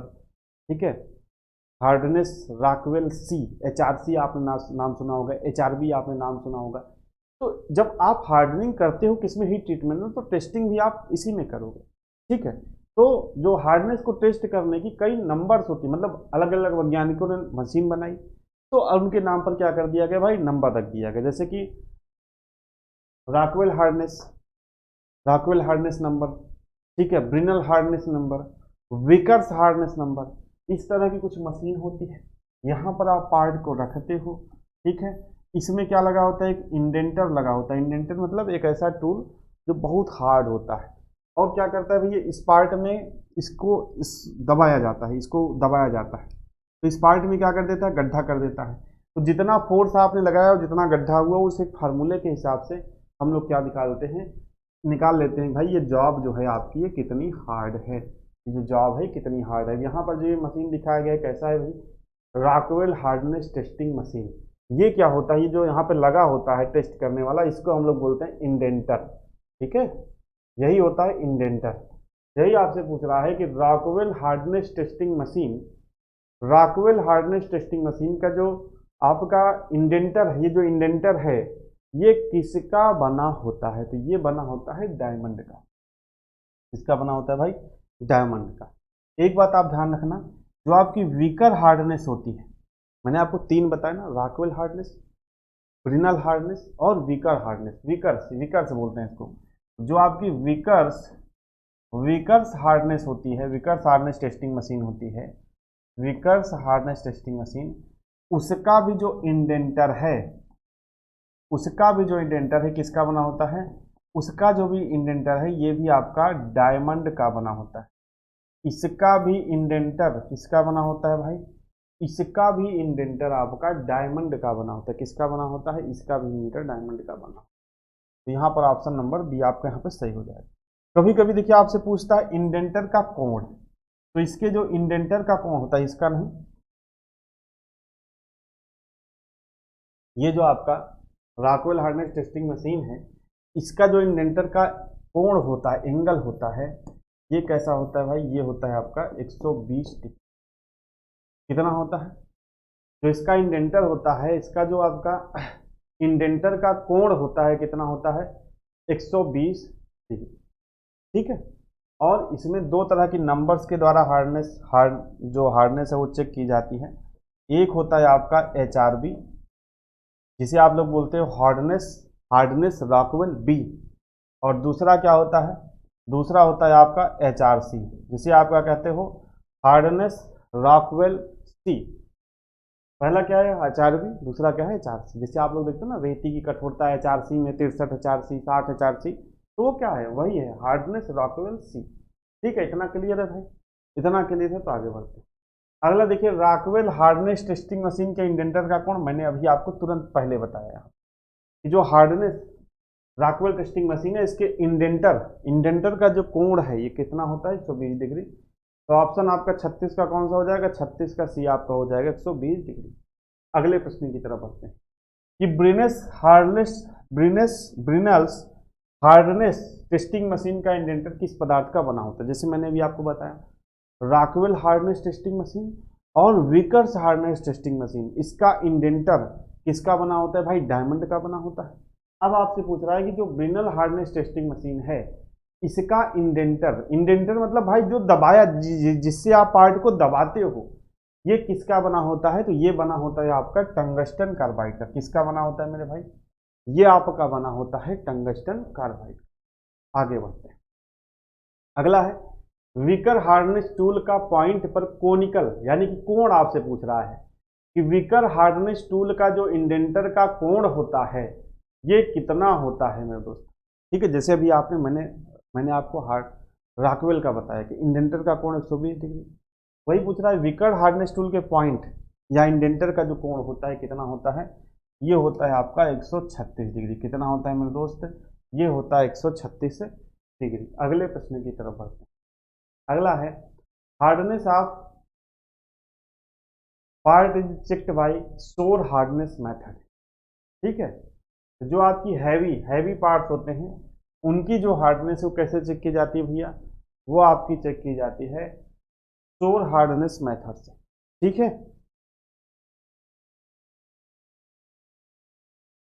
चलिए भाई अगला प्रश्न है कि धातु की सतह पर पेंट करना उसे जंग से बचाने की कैसी विधि है। पेंट आप करते हो तो कैसा है, परमानेंट मेथड है क्या, नहीं। कभी न कभी देखो पेंट छूट जाता है और जंग लग जाता है, टेम्परेरी भी नहीं क्योंकि कुछ दिन रहता है। तो पेंटिंग कैसा मेथड है जंग से बचाने का, जो पेंटिंग है मेरे दोस्त ये कैसा मेथड है, तो आप कहोगे सेमी परमानेंट मेथड है। कैसा है भाई, सेमी परमानेंट। कैसा मेथड है, आप कहोगे सेमी परमानेंट। आगे बढ़ते हैं, अगला है आपका कह रहा है कि the method of removing rust and scale layer on metal surface by sand blasting. Sand blasting के द्वारा मतलब तेजी से आप सैंड फेंकते हो सरफेस पर, उससे जो रस्टिंग है या कोई पपड़ी उस पर जमी हुई स्केल है वो साफ हो जाती है। तो कैसा प्रोसेस है भैया, ये मैकेनिकल मेथड है। कहीं कहीं आपको रासायनिक मेथड दिखे लेकिन गलत है, क्या होगा, मैकेनिकल मेथड होगा। अगला है आपका मेटल पार्ट को गर्म करके और उसकी सतह पर मोबिल ऑयल लगाया जाता है। पहले गर्म करेंगे फिर मोबिल ऑयल लगाएंगे और उस मेटल पार्ट को दोबारा गर्म करते हैं जिससे तेल जलकर सतह को काला कर देता है। जब मेटल की हमको काला करना होता है तो इसे हम लोग क्या कहते हैं, तो भाई इसे हम लोग कहते हैं स्मोक फिनिशिंग। इसे हम लोग क्या कहते हैं, जो ये प्रक्रिया की जाती है इसे हम लोग क्या कहते हैं, इसे हम लोग कहते हैं स्मोक फिनिशिंग। ठीक है, आगे बढ़ते हैं, अगला है इलेक्ट्रोप्लेटिंग में मेटल पर पार्ट पर निकिल क्रोमियम आदि की परत चढ़ाई जाती है जिसे आप लोग क्या कहते हो, जिसे आप लोग कहते हो कैथोड। क्या कहते हो भैया, कैथोड। ठीक है, अगला है जमीन के नीचे टेलीफोन और पावर केबल पर जंग से बचाने के लिए किसका प्रयोग किया जाता है, तो जंग से बचाने के लिए आप लेड का प्रयोग करते हो। किसका प्रयोग करते हो, इन ऑप्शंस में से। तो आप कहोगे यार हमने तो ये देखा ये करते हैं, लेकिन अगर इन चारों ऑप्शन में देखोगे निकिल कॉपर लेड और टिन, तो इन चारों ऑप्शन के हिसाब से आप यहाँ पे क्या कहोगे, लेड कहोगे। अब आप और भी कर सकते हो भाई, कहोगे हम प्लास्टिक का प्रयोग करते हैं, कुछ करते हैं, समझ लो ना। लेकिन अगर यहाँ पे चारों ऑप्शन को देखेंगे तो कौन सा ऑप्शन सही होगा, लेड होगा। ठीक है, चलिए अगले प्रश्न की तरफ बढ़ते हैं। कह कटिंग टूल तथा मापने वाले औजारों को जंग से बचाने के लिए इसकी परत चढ़ाई जाती है। यह पारदर्शी होती है जिसे हम लोग क्या कहते हैं भाई, जिसे हम लोग कहते हैं लैकरिंग। जिसे हम लोग क्या कहते हैं, जिसे हम लोग कहते हैं लैकरिंग। ऑप्शन सी आपको यहाँ पर सही हो जाए। अगले प्रश्न की तरफ बढ़ते हैं भाई। इनेमल, इनेमल मतलब प्राइमर। प्राइमर का संबंध किससे है, पेंटिंग से। किससे भैया, पेंटिंग से है। अगला है आपका मिलान कीजिए, मिलान आपको करना है कि मेटल स्प्रेइंग किस पे की जाती है, मेटल स्प्रेइंग मेटल स्प्रिंग होगा आपका स्ट्रक्चरल वर्क, बोल्ट तथा नट्स पाइप को विभिन्न मात्रा में स्थितियों में सुरक्षित करने के लिए। यहाँ पर आपकी क्या की जाती है भैया, यहाँ पे आपकी की जाती है मेटल स्प्रिंग। ठीक है, अगला है आपको गैल्वेनाइजिंग। आप क्या करते हो, तो गैल्वेनाइजिंग आप करते हो पेंटिंग के लिए बेस तैयार करना। गैल्वेनाइजिंग आप क्या करते हो भाई, पेंटिंग के लिए बेस तैयार करना। ऑप्शन जो है आपका यहाँ पर ए सही हो जाएगा। ठीक है, अगला है आपका क्लैडिंग। तो क्लैडिंग आप क्या करते हो भाई, बेस मेटल व कवरिंग मेटल को छोटे सेक्शन में ड्रा करना क्या कहलाता है, क्लैडिंग। ठीक है, अगला देखिए क्या है, अगला है इलेक्ट्रोप्लेटिंग। क्या है, इलेक्ट्रोप्लेटिंग में अन्य मेटेलिक कोटिंग के साथ सुंदर बनाने व जंग से बचाव के लिए आप क्या करते हो भाई, जंग से बचाव के लिए आप इलेक्ट्रोप्लेटिंग। और शेयर डाइजिंग क्या है, खराब व घिसी सतह को बनाने व बचाने के लिए आप क्या करते हो, शेयर डाइजिंग। यानी कि कौन सा ऑप्शन सही हो जाएगा, ऑप्शन ए आपका यहाँ पर क्या हो जाएगा, सही हो जाएगा। ठीक है भाई, चलिए अगले प्रश्न की तरफ बढ़ते हैं। अगला है विकर हार्डनेस। मैंने भी आपको बताया विकर हार्डनेस में कौन सा टूल, डायमंड टूल भाई। तो मैंने आपको पीछे जब रॉकवेल वाला मैं आपको बता रहा था तो वहां पर मैंने आपको बताया ना कि विकर हार्डनेस में कौन सा टूल, जो टूल मटेरियल होता है क्या होता है आपका, डायमंड होता है। अगला है आपका इस धातु को तांबे के साथ 2:1 में मिलाने पर मोनल मेटल, मोनल मेटल आपने नाम सुना होगा, मोनल मेटल तैयार हो जाती है। इसके ऊपर समुद्र के खारे पानी का असर नहीं होता। जो मोनल मेटल है इसके ऊपर जो समुद्र का खारा पानी है उसका असर नहीं होता। तो तांबे के साथ, किस धातु को तांबे के साथ मिलाने पर, तो भाई निकिल को तांबे के साथ मिलाने पर मोनल मेटल तैयार होती है। अगला प्रश्न है भाई मिलान करना है। तांबे के पार्ट को पोटेशियम सल्फाइड और पानी के घोल में डुबाया जाता है तो कैसा रंग बनेगा भैया, यह आपका बनेगा नीला काला। कैसा रंग बनेगा, नीला काला, यानी कि पहला का हो गया 3। अगला हो गया धातु पार्ट पर एनामल पेंट चढ़ाना। एनामल पेंट चढ़ाने के लिए आप क्या करते हो, मफल फर्नेस, B4 यहाँ पे हो जाएगा आपका B4। ठीक है, अगला है आपका लेड को पिघलाकर उसमें ऑक्सीजन गुजारी जाती है तो क्या होता है भाई, उसमें सिंदूरी रंग प्राप्त होता है। कैसा रंग, सिंदूरी रंग। उपयोग, यहाँ पर देखो कुछ प्रश्न गड़बड़ लग रहा है। ठीक है, कि ये गर्म पार्ट को मोबिलाइल, तो डी का तो यहाँ पे 5 हो जाएगा। ये तो सही है, ये सही है। ये थोड़ा उपयोग में मुझे डाउट लग रहा है। पिघले लेड में स्टील पार्ट को कुछ देर रखने पर क्या होता है भाई, आपका क्या होता है, गहरा नीला। वो कैसा हो जाता है, गहरा नीला हो जाता है। वैसे सही है, कलर आपका कलर से संबंधित यहाँ पर प्रश्न पूछा है कि क्या आप किसमें रखोगे तो किस तरह का आपको कलर मिलेगा। तो ऑप्शन नंबर सी आपका यहाँ पर क्या हो जाएगा, सही हो जाएगा। ऑप्शन नंबर कौन सा आपका यहाँ पे सही हो जाएगा, सी। ठीक है भाई, तो ये आप जो है ये थे आज के प्रश्न। ये थे क्या थे भैया, ये थे आज के प्रश्न। उम्मीद करता हूँ आज के प्रश्न जो है दोस्त आपको अच्छे लगे होंगे। ठीक है, आज के प्रश्न आपको कैसे लगे होंगे, अच्छे लगे होंगे। अगर आप और डिटेल में थ्योरी पढ़ना चाहते हो, कोई पेड कोर्स ज्वाइन करना चाहते हो, आप हमारा एप्लीकेशन डाउनलोड कर सकते हो। ठीक है, एप्लीकेशन का नाम है career update by engineer. Career update by engineer जो हमारे चैनल का नाम है, सेम टू सेम हमारे एप्लीकेशन का नाम है। प्ले स्टोर पे आप सर्च करोगे तो मिल जाएगा, लिंक भी डिस्क्रिप्शन बॉक्स में मिल जाएगा। यहाँ पे देखिए जैसे फिटर मशीनिस्ट टर्नर वालों के लिए मास्टर कोर्स है, सिर्फ 299 रुपये में रिकॉर्डेड बैच है। इसके साथ आपको फुल थियरी पढ़ाई गई है, class wise hand written notes, full hand written notes एक साथ नहीं, class wise hand written notes आपको इसमें मिल जाते हैं। ठीक है भाई, तो ये सारी चीज़ें आपको इसमें मिल जाती है। डीजल मैकेनिक का कोर्स है, आपको कोई साथी डीजल मैकेनिक का जैसे उसको कोर्स ना मिल रहा हो, मोटर मैकेनिक का कोर्स ना मिल रहा हो, वो ढूंढ रहा हो, ठीक है, तो वो मिल जाएगा। तो CITS एंट्रेंस एग्जाम की तैयारी कर रहे हैं तो CITS एंट्रेंस एग्जाम का बैच है फिटर का, तो आप ले सकते हैं। इसमें आपको मॉडल पेपर वगैरह जो CITS के हैं वो भी मिल जाएंगे, मैथ के मॉडल पेपर मिल जाएंगे, मैथ की क्लास मिल जाएगी CITS एंट्रेंस एग्जाम वाले बैच में।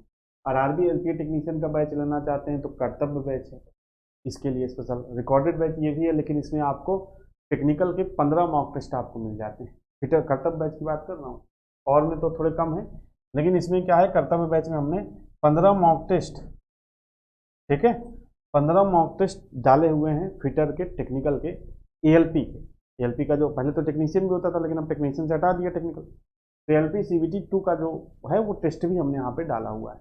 इसके साथ आपको hand written notes, previous year paper वगैरह सारी चीज़ें आपको यहाँ मिल जाएंगी। ठीक है, तो अपनी सुविधा के हिसाब से आप जिस भी एग्जाम की तैयारी कर रहे हैं, एनसीएल टेक्नीशियन का भी बैच है, इसमें मैथ की क्लासेज, रीजनिंग की क्लासेज, पूरी trade theory, hand written notes, ये सब आपको यहाँ पे मिल जाएगा। तो जिस भी हिसाब से आपको रिक्वायरमेंट हो, आप जो है क्लास भाई ज्वाइन कर सकते हैं एप्लीकेशन पर। सारी चीज़ें डिटेल में जैसे आपको यहाँ पे पढ़ाई जा रही हैं, आपको पढ़ाने का तरीका अगर अच्छा लगा हो तो एक बार एप्लीकेशन पे विजिट जरूर कर लीजिएगा। कुछ फ्री मॉक टेस्ट भी वहाँ पे पड़े हुए हैं, और भी मॉक टेस्ट में वहाँ पे बीच बीच में डलवाता रहता हूँ, तो फ्री मॉक टेस्ट के लिए भी आप एप्लीकेशन डाउनलोड कर सकते हैं। हैंड रिटन नोट्स का पीडीएफ भी आप वहाँ से ले सकते हैं बहुत ही कम प्राइस में विथ फिगर, और वहाँ से उसका प्रिंट आउट भी निकलवा सकते हैं। मतलब सारी सुविधाएं मिलेगी।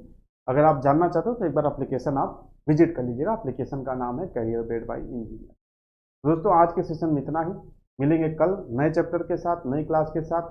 सेशन से जुड़ने के लिए आप सभी का बहुत बहुत धन्यवाद।